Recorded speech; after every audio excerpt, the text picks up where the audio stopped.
یہ بات اب سب کے لیے آیا ہونی چاہیے کہ یہ رجیم بی جے پی کی رجیم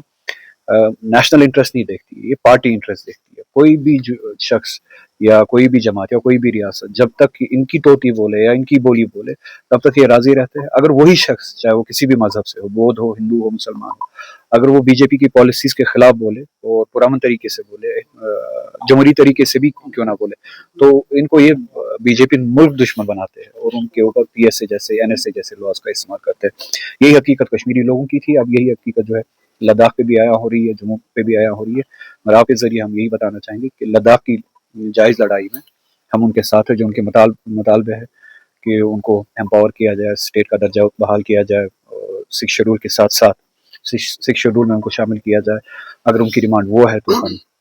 اس ڈیمانڈ کے ساتھ ہے۔ لداخ میں جتنی میری بات ہوتی ہے، اکثر لوگ وہاں پہ یہ چاہتے ہیں کہ یا تو جموں کشمیر کے ساتھ واپس ان کو منسلک کیا جائے اور ہمارا اسٹیٹس واپس بحال کیا جائے پری 2019 والا۔ تو اگر ان کی وہ ڈیمانڈ ہے، ہم اس کے ساتھ بھی ہے، تو یہ ہم سب کی لڑائی ہے۔ لداخ وہیں پہ جس کا خدشہ جس کا اظہار ہم نے کہا تھا کہ جب جموں کشمیر کی ریاست کو بے اختیار کیا گیا تھا، اسٹیٹس گرایا گیا تھا اور تقسیم کیا گیا تھا، ہم نے تب کہا تھا کہ، اور آج بھی وہی بات ہو رہا تھا کہ یہ ریاست کے حق میں نہیں ہے، یہ ڈس امپاورمنٹ ریاست کے حق میں نہیں ہے۔ تو آج ان لوگوں کو بھی اس بات کا علم ہوا اور اس بات کا احساس ہوا جو شاید اس وقت خوش تھے ان معاملات سے، ریاست کے ڈویژن میں خوش تھے، ریاست کے ڈس امپاورمنٹ میں خوش تھے، ریاست کے اسٹیٹس کو گرانے میں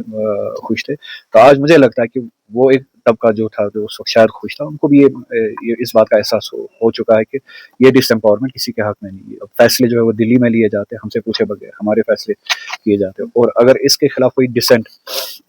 یا کوئی احتجاج کرتا ہے، پرامن احتجاج کرتا ہے یا اعتراض ہی کرتا ہے، تو انہیں بند رکھا جاتا ہے۔ پی ایس اے، یو اے پی اے یہ معمول بن چکا تھا کشمیر میں۔ اب کچھ لوگ جو بی جے پی کے حق میں بات کرتے تھے ان 4-5 سالوں سے یا 10 سالوں سے، آج وہی یو اے پی اے اور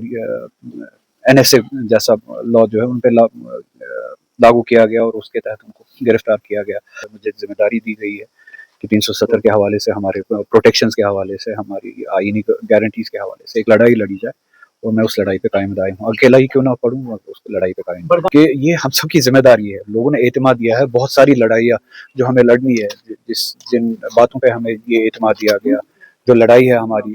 370 کے حوالے سے، ریاست کے حوالے سے، آئینی حقوق کے حوالے سے، اس میں سے ایک بہت بڑی لڑائی یا ذمہ داری جو ہمیں دی گئی، وہ جب دیا گیا اس میں یہ بھی تھا کہ ہم بی جے پی کو دور رکھیں، تو اس پہ عمل کرنا ہماری اخلاقی ذمہ داری ہے، سیاسی ذمہ داری ہے، اس میں کوئی دو رائے نہیں ہونا چاہیے۔